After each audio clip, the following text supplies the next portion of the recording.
إن الحمد لله نحمده ونستعينه ونستغفره ونعوذ بالله من شرور أنفسنا ومن سيئات أعمالنا من يهده الله فلا مضل له ومن يضلله فلا هادي له وأشهد أن لا إله إلا الله وأشهد أن محمدًا عبده ورسوله أما بعد فإن خير الحديث كتاب الله وخير الهدي هدي محمد صلى الله عليه وسلم وشر الأمور محدثاتها وكل محدثة بدعة وكل بدعة ضلالة وكل ضلالة في النار. أعوذ بالله من الشيطان الرجيم. بسم الله الرحمن الرحيم. يا أيها الذين آمنوا إذا نودي للصلاة من يوم الجمعة فاسعوا إلى ذكر الله وذروا البيع. رب اشرح لي صدري ويسر لي أمري واحلل عقدة من لساني يفقهوا قولي. رب زدني علما رب زدني علما رب زدني علما. محترم حاضرین جمعہ، سب سے پہلے اللہ کی تعریف ہو جو ہر قسم کی تعریفات کے لائق ہے. انگنت و بے شمار درود و سلام کا تحفہ ہو جناب محمد رسول اللہ صلی اللہ علیہ وسلم پر، جن کے ذریعے سے اسلام جیسی عظیم نعمت ہم تک پہنچی، صلی اللہ علیہ وسلم. محترم حضرات، گفتگو چل رہی تھی اذان اور اقامت کے مسائل کے تعلق سے. تیسرا اور آخری حصہ اس عنوان کے تحت جو ہے میں آج انشاءاللہ رکھوں گا. دعا کرتا ہوں کہ اللہ رب العالمین مجھے صحیح طور پر بات رکھنے والا بنائے اور ہم تمام لوگوں کو ان تمام باتوں پر عمل کرنے والا بنائے. اقامت کی بات چل رہی تھی. اقامت کا جواب دے سکتے ہیں، یہ بھی جان لیجیے، اقامت کا بھی جواب دینا ہے، دے سکتے ہیں. اذان کا جواب کس طرح دینا ہے وہ ساری باتیں الحمدللہ گزر چکی ہیں. اقامت کے جواب کے تعلق سے صحیح بخاری صحیح مسلم کی حدیث ہے کہ اللہ کے نبی صلی اللہ علیہ وسلم نے فرمایا اذا سمعتم النداء فقولوا مثل ما يقول المؤذن. جب تم ندا سنو تو اسی طرح کہو جس طرح مؤذن کہتا ہے. اس ندا کے اندر علماء نے جو تشریح کی ہے، ندا سے اذان بھی مراد ہے اور اقامت بھی لیا جا سکتا ہے. یعنی اقامت کا جواب کوئی دینا چاہے تو ویسے ہی کہے جیسے کہ اقامت کہنے والا کہتا ہے، بالکل ویسے ہی، پورے جیسے اذان کے اندر ہے کہ اذان سن کر کے جیسے کہنا ہے ویسے ہی اقامت سن کر کے کہنا ہے. البتہ ایک چیز کا میں تذکرہ کر دوں، قد قامت الصلاۃ جب کہتے ہیں اقامت کے اندر، تکبیر کے اندر، تو ایک روایت ملتی ہے کہ اس کے جواب میں اقامہ اللہ ادامہا کہنا چاہیے. یہ روایت سندن ضعیف ہے، سندن یہ روایت ضعیف ہے. انشاءاللہ کسی اور موقع پر اللہ تعالیٰ نے توفیق دیا تو میں آپ لوگوں کے سامنے ایک عنوان لے کر اس طرح حاضر ہوں گا کہ یہ احادیث کے اندر جو صحیح اور ضعیف کا حکم لگایا جاتا ہے کیسے لگایا جاتا ہے، ایک روایت کیوں ضعیف ہو جاتی ہے، اس کی ضعیف کی وجوہات کیا ہوتی ہیں، وہ سمجھنا بہت ضروری ہے. ورنہ بہت سارے لوگ جو ہے کنفیوز ہو جاتے ہیں کہ جب وہ حدیث ہے تو ضعیف کیسے ہے. وہ ایک پروسیجر ہے، ایک طریقہ ہے. خیر وہ بات کی بات ہے. یہاں پر اتنا جان لیجئے کہ اقام اللہ و ادام علی روایت جو ہے وہ سندن ضعیف ہے، تو وہاں پر آپ جواب میں قد قامت الصلاۃ ہی کہیے. یہ اقام اللہ و ادام والی بات ضعیف ہے، اس کو مت کہیے. اچھا، اقامت میں کچھ لوگ یہ بھی کرتے ہیں کہ جیسے اللہ اکبر اللہ اکبر، اشہد ان لا الہ الا اللہ، اشہد ان محمد رسول اللہ، حی علی الصلاۃ حی علی الفلاح، قد قامت الصلاۃ قد قامت الصلاۃ، اللہ اکبر لا الہ الا اللہ. لاسٹ جملہ کیا ہے؟ لا الہ الا اللہ. تو بہت سارے لوگ پورا کر دیتے ہیں لا الہ الا اللہ، اقامت ہو گئی، مؤذن صاحب کہہ دیا، یا جو بھی اقامت کہتے ہیں پیچھے، تو ہلو آواز سے محمد رسول اللہ یعنی اس کو پورا کر دیتے ہیں. کہ مطلب یہ ہاف جملہ ہے، اس کو آدھا پورا کر دینا چاہیے، یہ بھی غیر ضروری ہے، یہ بھی غیر ضروری ہے۔ اس کی عقلی مثال اگر میں دے دوں آپ کو سمجھانے کے لیے تو ویسی ہے کہ جیسے چھینک آئے تو کیا کہنا چاہیے؟ الحمدللہ۔ پورا سورۃ الفاتحہ، سورۃ الفاتحہ بے شک بڑی فضیلت والی چیز ہے، پورا سورۃ الفاتحہ بڑا اہم مقام ہے نماز کے اندر بھی، زندگی کے اندر بھی، سورۃ الفاتحہ کی، لیکن جہاں جتنا ہے اتنا ہی عمل کرنا ہے۔ چھینک آئے تو الحمدللہ، پورا سورۃ الفاتحہ پڑھنا نہیں رہتا۔ ایسے ہی یہاں پر جب لا الہ الا اللہ آخری جملہ ہے تو بس لا الہ الا اللہ تک، اپنے طرف سے محمد رسول اللہ بڑھانے کی ضرورت نہیں ہے۔ چلیے ایک چیز اور بھی وضاحت میں کر دوں، اقامت کون کہے؟ بہتر یہ ہے کہ اقامت وہی کہے جو اذان کہے، رولز یہی ہے، بہتر یہی ہے، افضل یہی ہے، صحیح یہی ہے، اصول یہی ہے کہ جو اذان کہے وہی اقامت کہے۔ البتہ اگر اذان کہنے والا نماز پڑھا رہا ہے تو پھر جو ہے جو قریب ہو یا جو بھی اچھے طریقے سے کہہ سکتا ہے وہ کہہ دے، اور اگر ایسا نہیں ہے، امام صاحب الگ ہیں، مؤذن صاحب الگ ہیں، اذان کہنے والے الگ ہیں، تو مؤذن صاحب کہیں یہ زیادہ بہتر ہے۔ اور اگر مؤذن صاحب کسی کو پرمیشن دے کہ بھائی تم کہہ دو تو بالکل وہ کہہ سکتا ہے، یعنی حرام کوئی دوسرا کہے تو حرام نہیں ہے، ایسا مت سمجھیے گا کہ حرام کا درجہ، لیکن اصولی بات یہ ہے کہ جو اذان کہے وہی اقامت کہے، یہی بہتر اور افضل چیز ہے۔ اچھا ایک چیز اور بھی جان لیجئے، یہ بہت خاص مسائل ہے جو میں ذکر کر رہا ہوں۔ ایک آدمی اکیلا نماز پڑھ رہا ہے، کہاں پڑھ رہا ہے؟ بہت دور کہیں راستے میں نماز پڑھ رہا ہے، نماز کا وقت ہو گیا، اب وہ نماز اس کو پڑھنا ہے، تو کیا وہ اذان اور اقامت کہے؟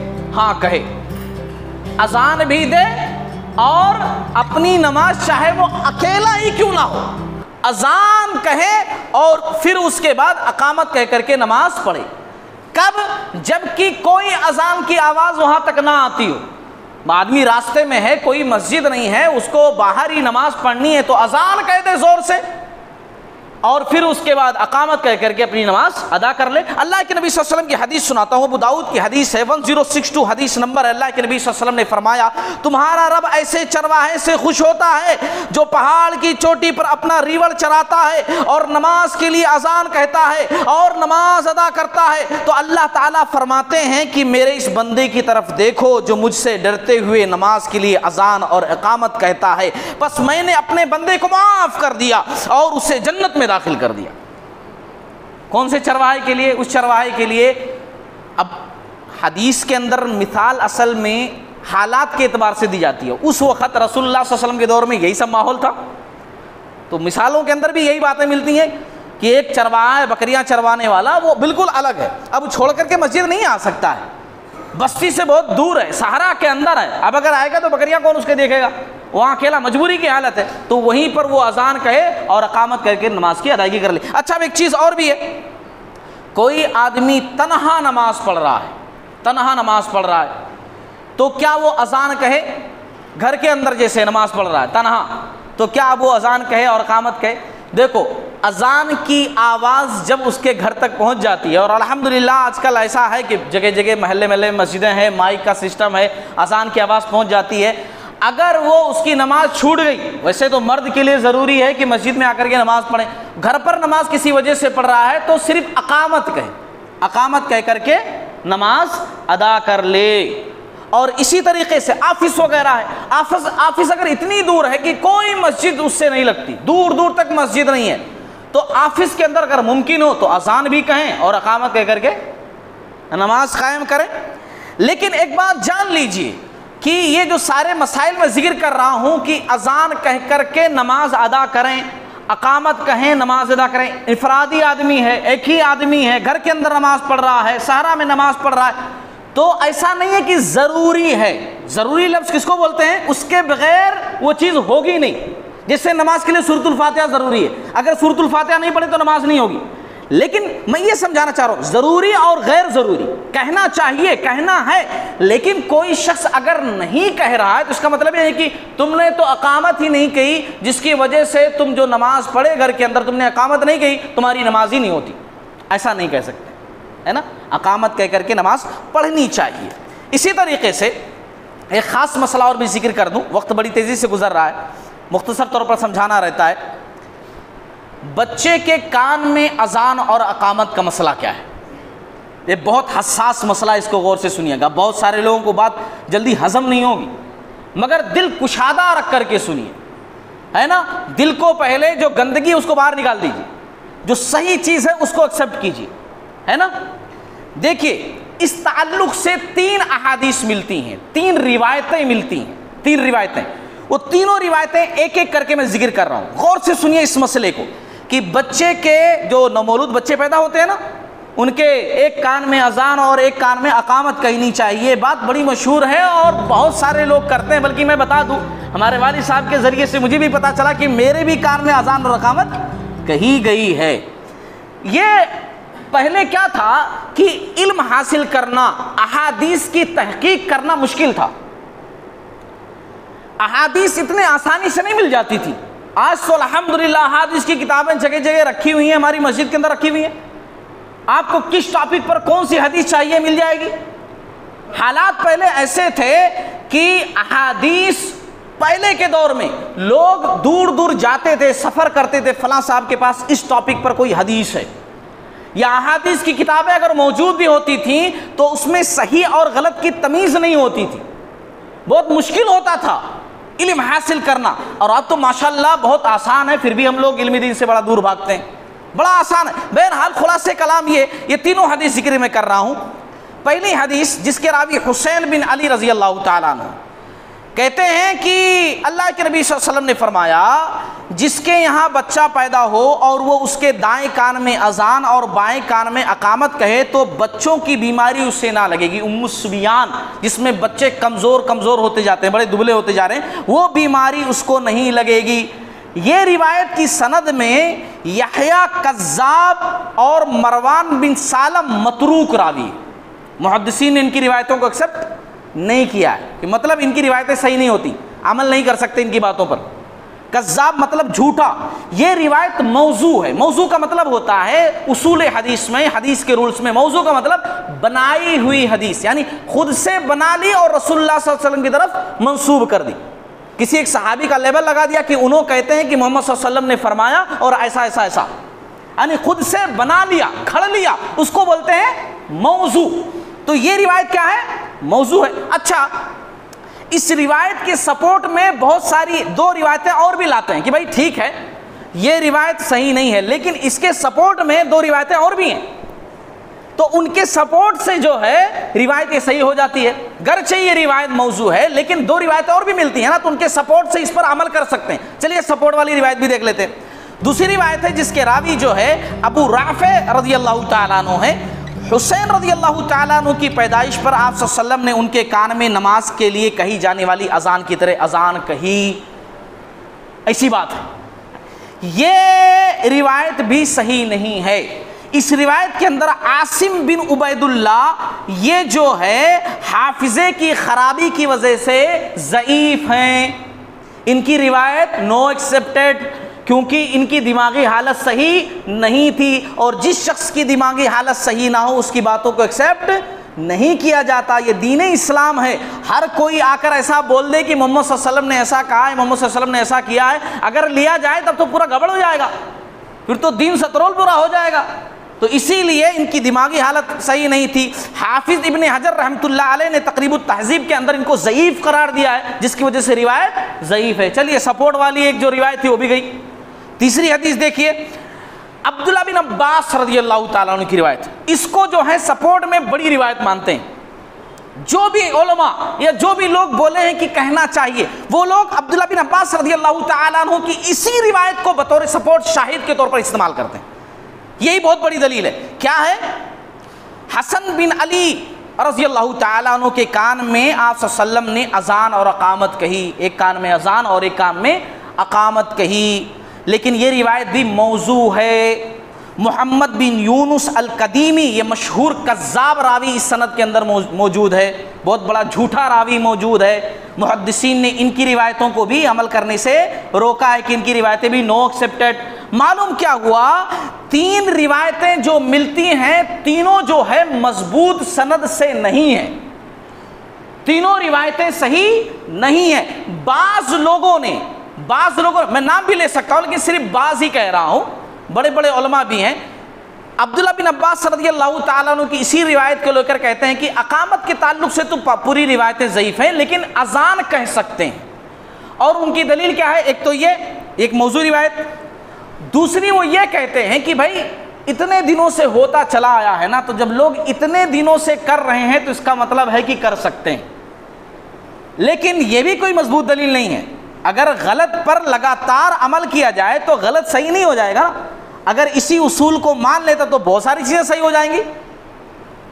تو یہ تینوں روایتیں جو میں نے آپ حضرات کے سامنے رکھی ہیں، یہ تینوں روایتیں سند کے لحاظ سے صحیح نہیں ہیں، اسی لیے ان پر عمل کرنا جو ہے وہ درست نہیں۔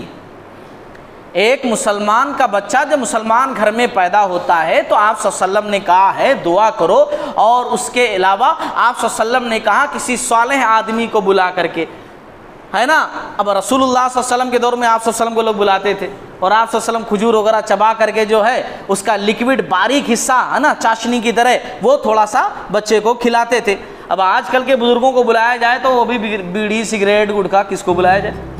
کچھ سمجھ میں نہیں آتا، بچہ ویسے بیمار ہو جائے گا، ہے نہیں؟ بہرحال جو بات صحیح ہے، جو بات ہو میں ذکر کر رہا ہوں آپ لوگوں کے سامنے، ہے نا، وہ بتلا رہا ہوں کہ یہ تھا آپ صلی اللہ علیہ وسلم کے دور میں جو صحیح روایتوں سے ملتا ہے، ہمیں ثبوت ملتا ہے کہ ہاں ایسا ہوتا تھا، اور یہ روایتیں سند کے لحاظ سے صحیح نہیں ہیں۔ اسی لیے بحیثیت عالم دین کا طالب علم ہونے کی وجہ سے میں یہ نہیں کہہ سکتا ہوں کہ یہ جو ہے صحیح ہے اسلام کے اندر، کیونکہ اس کے تعلق سے جو دلیل ہے وہ پوری کی پوری ضعیف ہے، تو کیسے میں کہہ سکتا ہوں؟ چلیے بات کو آگے بڑھاتے ہیں، وقت بڑا مختصر ہے۔ اقامت ہو جائے تو فرض نماز کے علاوہ دوسری نماز ادا نہیں کرنی چاہیے۔ پھر سے سنیے، اقامت جب ہو جائے تو اقامت کے بعد فرض نماز کے علاوہ دوسری نماز ادا نہیں کرنی چاہیے۔ خاص طور سے ہم دیکھتے ہیں معاشرے کے اندر فجر کی نماز میں اقامت ہو جاتی ہے، نماز شروع ہو جاتی ہے، پھر بھی مسجد کے کونے میں کھڑے ہو کر کے صاحب سنت جلدی جلدی پڑھ رہے ہوتے ہیں۔ حالانکہ حدیث کیا ہے؟ حدیث سنو، میں یہ باتیں سے یوں ہی کہانیاں نہیں بتا رہا ہوں یا کوئی مسلکی بات نہیں بتا رہا ہوں، میں بتا رہا ہوں محمد صلی اللہ علیہ وسلم کی بات، اس نبی کی بات کا تذکرہ میں کر رہا ہوں جس کا کلمہ پڑھ کر کے ہم مومن اور مسلمان ہوئے، جس نبی پر ہمارا ایمان ہے، اور ایمان نہیں ہے تو ہم مسلمان نہیں۔ میں اس نبی کا تذکرہ کر رہا ہوں، میں کسی مفتی صاحب کی، عالم صاحب کی، کسی مسلک کی بات نہیں کر رہا ہوں کہ ہمارے مسلک میں ایسا ہے، فلاں مولوی صاحب ایسا بولے، میں حدیث سنا رہا ہوں، حدیث سنا رہا ہوں۔ دیکھو اللہ کے نبی صلی اللہ علیہ وسلم کی حدیث کیا ہے، صحیح بخاری کی حدیث نمبر 663، حدیث نمبر، آپ صلی اللہ علیہ وسلم نے فرمایا اذا اقیمت الصلاۃ فلا صلاۃ الا المکتوبہ، کہ جب فرض نماز کے لیے اقامت کہہ دی جائے تو اس فرض نماز کے علاوہ کوئی دوسری نماز نہیں ہے۔ پھر فرض ہی نماز پڑھ سکتے ہیں، دوسری نماز نہیں پڑھ سکتے۔ آپ اگر ٹھہر گئے ہو، ایک رکعت پڑھ چکے ہو اور اقامت ہو جائے، رکعت توڑ دیجئے اور فوراً فرض نماز میں شامل ہو جائیے۔ اچھا ایک چیز کا تذکرہ میں کروں، اللہ کے نبی صلی اللہ علیہ وسلم کے دور میں بھی ایسا ہوا ہے کہ اقامت ہو گئی اور فجر کی لوگ سنت پڑھ رہے ہیں۔ کیوں ایسا کیوں ہوتا تھا؟ رسول اللہ صلی اللہ علیہ وسلم کے دور میں دراصل یہ بات تو پرفیکٹ ہے کہ فجر کی سنت کا اصل مقام فرض سے پہلے ہے، فرض سے پہلے ہی پڑھنا چاہیے، اس کی اصلی جگہ وہی ہے۔ اب کوئی تاخیر سے آئے، صحابہ کرام میں بہت کم ہی تاخیر ہوتی تھی، ورنہ لوگ تہجد پڑھتے تھے، پہلے آ جاتے تھے ٹائم سے، اور پہلے سنت پڑھتے تھے پھر فرض پڑھتے تھے۔ لیکن کبھی کبھار ایسا بھی ہو جاتا تھا کہ کوئی بعد میں آیا اور اقامت ہو گئی تو نماز پڑھ رہا ہے۔ جیسے میں یہاں پر کچھ روایتیں ذکر کروں، اللہ کے نبی صلی اللہ علیہ وسلم مسجد میں داخل ہوئے، صحیح بخاری صحیح مسلم کی حدیث ہے، ابو داؤد کے اندر بھی حدیث موجود ہے۔ آپ صلی اللہ علیہ وسلم اقامت ہو چکی، نماز پڑھائے، نماز پڑھانے کے بعد ایک بندے کو آپ صلی اللہ علیہ وسلم نے دیکھا تھا کہ اقامت کے بعد بھی انہوں سنت پڑھے، پھر جا کر فرض میں شامل ہوئے، تو آپ صلی اللہ علیہ وسلم نے کہا کہ تم نے فجر کی کتنی رکعتیں پڑھی؟ 4 پڑھی، یعنی اقامت کے بعد تو فرض کے علاوہ کوئی دوسری نماز نہیں ہے، تم کو فرض ہی پڑھنا، پھر تم اقامت کے بعد ادھر بھی 2 رکعت پڑھے، پھر ادھر بھی 2 رکعت پڑھے، تو تم جو ہے فجر کی کتنی رکعت پڑھے؟ 4 پڑھے تم، 2 مرتبہ سے بولے 4 رکعت فجر کی پڑھے، صبح کی 4 رکعت پڑھے تم، آپ صلی اللہ علیہ وسلم نے کہا۔ بلکہ عبداللہ بن عباس رضی اللہ تعالیٰ عنہ کی تو ایک حدیث ہے مستدرک حاکم کی کہ وہ اقامت کے بعد ٹھہرے سنت پڑھنے کے لیے، آپ صلی اللہ علیہ وسلم نے کھینچ لیا، چلو فوراً کھینچ کر کے نماز میں ملایا، کہا چلو نماز پڑھنے کے لیے، ہے نا، کہا کہ بس 2 رکعت چلو پڑھو۔ اب یہ عمر بن خطاب رضی اللہ تعالیٰ عنہ کے تعلق سے آتا ہے کہ اقامت کے بعد کسی کو سنت پڑھتے ہوئے دیکھتے تھے تو مارتے تھے، اقامت کے بعد فرض نماز۔ اب آپ سوچو اگر عمر رضی اللہ تعالیٰ آج ہوتے تو بہت لوگ مار کھاتے، بہت مارا کھاتے، بڑے بڑے جب و دستار والے بھی مار کھاتے، ہے نا، جو فتویٰ دیے ہوئے ہیں کہ پہلے پڑھو۔ دراصل یہ میٹر کیا ہے، وقت ختم ہو چکا ہے اس لیے مختصر انداز سے سمجھا رہا ہوں۔ میٹر کیا ہے دراصل، یہ جو ہمارے بھائی اقامت ہو جاتی ہے پھر بھی سنت پڑھ رہے ہیں، وہاں دقت ایک چیز ہے کہ ایک روایت ملتی ہے۔ روایت کیا ہے؟ روایت یہ ہے کہ جب فجر کی 2 رکعتیں سنت فجر سے پہلے چھوٹ جائیں تو پھر ان کو مت پڑھا کرو، جب سورج طلوع ہو جائے اس کے بعد پڑھا کرو۔ یہ روایت سندن ضعیف ہے، ترمذی کی حدیث ہے۔ دوسری چیز جو سب سے بڑی وجہ ہے کہ لوگ جو ہے اقامت کے بعد فجر کی 2 رکعت سنت ادا کرتے ہیں فرض سے پہلے جلدی جلدی جلدی جلدی، اور اس کے بعد جلدی شا کر کے شامل ہو جاتے ہیں فجر کی نماز میں، وہ اس لیے ایسا کرتے ہیں کیونکہ امام ابو حنیفہ رحمۃ اللہ علیہ کا قول ہے، ان کا کہنا ہے، ان کا ماننا ہے، ان کے مسلک میں یہ لکھا ہوا ہے کہ فجر کی 2 رکعت سنتیں پہلے جب پڑھو گے تبھی سنت مانی جائے گی، اور اگر چھوٹ گئی تو بعد میں وہ نفل ہو جائے گی، سنت نہیں رہ جائے گی۔ اسی لیے لوگ سنت کو پکڑنے کے لیے پہلے پڑھتے ہیں، ورنہ بعد میں پڑھیں گے تو نفل ہو جائے گی، سنت چلی جائے گی، سنت چلی جائے گی۔ پھر اس کے بعد کب پڑھ سکتے ہیں؟ پھر سورج نکلنے کے بعد پڑھ سکتے۔ اتنا دیر کون پہلے سے اتنا مشکل سے اٹھ کر کے آئے، سورج نکلنے کے بعد پڑھنا، تو یہ اسی سچویشن کی وجہ سے، حالانکہ فرض نماز کے بعد یہ پڑھ سکتے ہیں۔ اللہ کے نبی صلی اللہ علیہ وسلم کی حدیث ہے، میں حدیث سناؤں، آپ صلی اللہ علیہ وسلم کے دور میں قیس رضی اللہ تعالیٰ عنہ صحابی ہیں، قیس رضی اللہ تعالیٰ عنہ آئے، ان کی 2 رکعت سنتیں چھوٹی ہوئی تھی، وہ شامل ہو گئے نماز کے اندر، اور پھر اس کے بعد نماز ختم کرنے کے بعد فرض پڑھنے کے بعد 2 رکعت سنت پڑھنے کے لیے کھڑے ہو گئے۔ آپ صلی اللہ علیہ وسلم نے دیکھا، ایک روایت کے اندر پوچھا کہ کیا پڑھے ابھی جو 2 رکعتیں پڑھے، تو کہا کہ اللہ کے نبی صلی اللہ علیہ وسلم وہ 2 رکعتیں میری پہلے کی چھوٹ گئی تھی، میں نے پھر اب فرض نماز کے بعد پڑھی ہیں۔ آپ صلی اللہ علیہ وسلم خاموش رہے، اگر غلط ہوتا تو روکتے آپ صلی اللہ علیہ وسلم۔ تو معلوم کیا ہوا کہ کبھی اگر چھوٹ جائے تو بعد میں بھی پڑھ سکتے ہیں بھائی۔ اقامت ہو جانے کے بعد آپ سنت جو پڑھ رہے ہیں وہ نبی کی تعلیمات کے خلاف ہے۔ اگر آپ محمدی والی نماز پڑھ رہے ہیں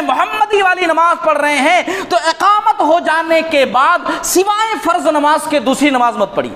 اور اگر آپ حنفی نماز پڑھ رہے ہیں، محمد صلی اللہ علیہ وسلم کی شریعت والی نماز نہیں، مسلک والی نماز پڑھ رہے ہیں، حنفی نماز پڑھ رہے ہیں، پھر آپ کیجئے، پڑھیے، لیکن پھر اللہ سے ثواب کی امید مت رکھیے، کیونکہ نبی اللہ رب العالمین نے کس کو بنا کر بھیجا ہے؟ جناب محمد الرسول اللہ صلی اللہ علیہ وسلم کو۔ ثواب تبھی ملے گا جب آپ محمد صلی اللہ علیہ وسلم کی لائی ہوئی نماز پڑھیں گے، ہے نا۔ ایک آخری بات ذکر کر کے میری بات ختم کر دوں میں، بہت اہم بات ہے یہ، پچھلے جمعہ میں بھی ہمارے ایک بہت محترم ہیں، انہوں نے سوال کیا تھا کہ اس مسئلے کو ضرور لائیے، الحمدللہ، جزاک اللہ خیر۔ اقامت جب ہوتی ہے نا، تکبیر جب کہی جاتی ہے، اقامت ہوتی ہے، تو مقتدیوں کو کب کھڑا ہونا چاہیے؟ کب کھڑا ہونا چاہیے؟ کیونکہ ہمارے سماج اور معاشرے میں کیا بات ہے کہ جب مؤذن کہے قد قامت الصلاۃ تب کھڑے ہو جاؤ پورے لوگ، یا جب مؤذن کہے حی علی الصلاۃ حی علی الفلاح، جب کہے حی علی الصلاۃ فوراً کھڑے ہو جاؤ، ہے نہیں؟ تب کہنا چاہیے۔ آخر شریعت کیا رولز کیا ہے، شریعت میں کیا لکھا ہوا؟ چلیے ویسے اگر ہم جو ہے اماموں کے اس میں جائیں گے تو بڑا اختلاف ہے۔ امام احمد بن حنبل رحمۃ اللہ علیہ کہتے ہیں حی علی الصلاۃ پر آؤ، کھڑے ہو جاؤ۔ امام حنیفہ رحمۃ اللہ علیہ کہتے ہیں کہ حی علی الصلاۃ یا قد قامت الصلاۃ پر ٹھہرو۔ ہم حدیث دیکھتے ہیں، ہے نا، جو نماز لے کر آئے انہی کے بارے میں جانتے ہیں، محمد صلی اللہ علیہ وسلم کا کیا فیصلہ اس بارے میں ہے۔ امام بخاری رحمۃ اللہ علیہ نے باب قائم کیا صحیح بخاری کے اندر، باب نمبر 22 ہے۔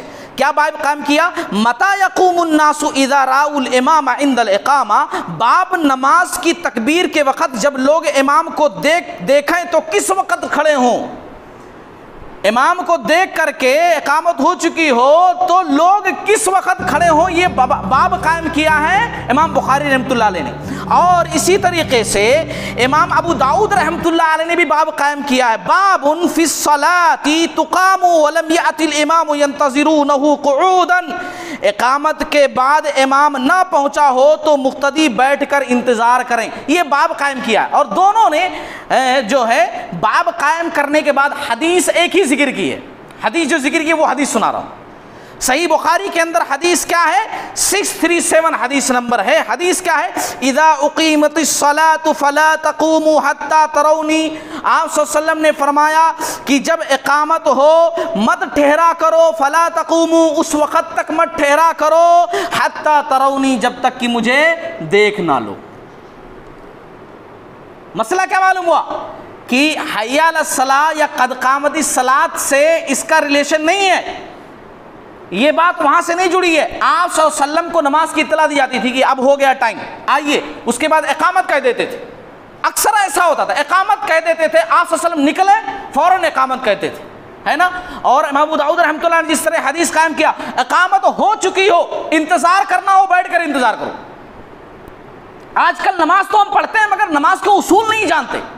بہت سارے لوگ تو نماز کا ٹائم ہو گیا نا، اب تو ٹائم مقرر ہے.